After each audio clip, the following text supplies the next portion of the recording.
Baik pemirsa TVR Parlemen dimanapun Anda berada, saat ini saya tengah berada di Gedung Nusantara 1 dan beberapa waktu lalu pemirsa ada selebgram asal Medan yang meninggal dunia akibat dari operasi sedot lemak di salah satu klinik kecantikan di WSJ di daerah Beji, Depok, Jawa Barat. Dan hal tersebut menjadi viral dan saat ini pemirsa polisi tengah mendalami kasus tersebut dan hal itu juga diduga karena salah prosedur. Dan lantas apakah kejadian ini merupakan dampak dari rendahnya pengawasan klinik-klinik estetika atau minimnya standar operasional atas izin yang dikeluarkan untuk klinik-klinik tersebut? Dan untuk membahasnya telah bergabung bersama saya salah satu anggota Komisi 9 DPR RI yaitu Ibu Krisdayanti dari fraksi PDI Perjuangan untuk daerah pemilihan Jawa Timur. Bu, bagaimana Bu selama ini pengawasan terhadap klinik-klinik estetika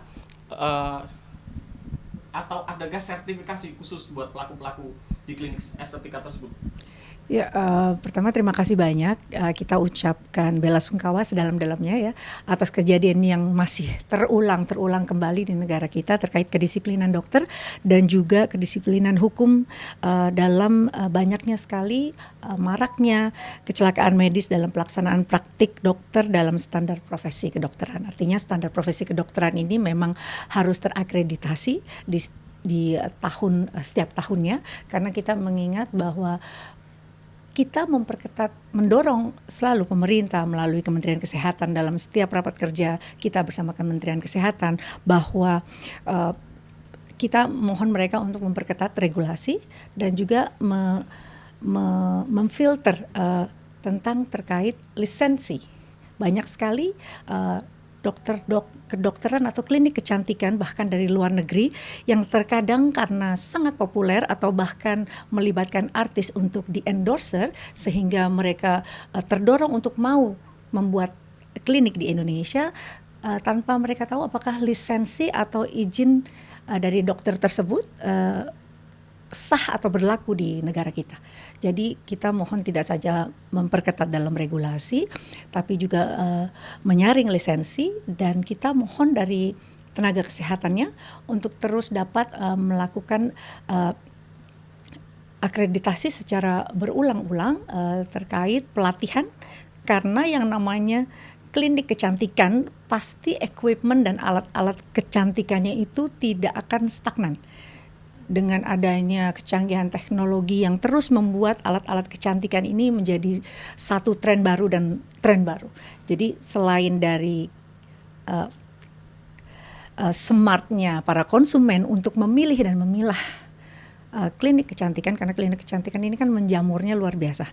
Hampir di semua kota besar lebih dari nggak sampai 500 meter semua sudah tumbuh klinik kecantikan. Artinya supply dan demand-nya itu besar, tapi juga kita memohon kebijakan masyarakat konsumen di sini lebih bijak dalam memilih dan melihat akreditasi dari dokter-dokter yang praktek di klinik tersebut.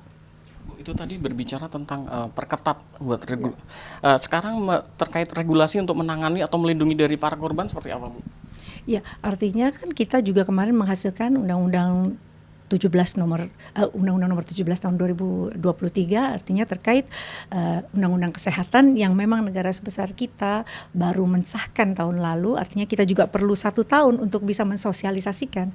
Artinya klinik-klinik kesehatan ini tidak saja menjamur tapi juga sangat perlu untuk mendapatkan perhatian pemerintah karena memang pembangunan rumah sakit jauh-jauh lebih sulit regulasinya ketimbang klinik. Artinya kan sudah ada keleluasaan lebih mudah orang untuk membuat klinik. Tapi sejauh ini kecelakaan terkait kedokteran dan teknis kedokteran ini membuat masyarakat akhirnya harus tahu bahwa norma-norma hukum di Indonesia ini sangat-sangat wajib untuk dapat mendampingi agar masyarakat atau konsumen mendapatkan payung hukum terkait kelalaian medis.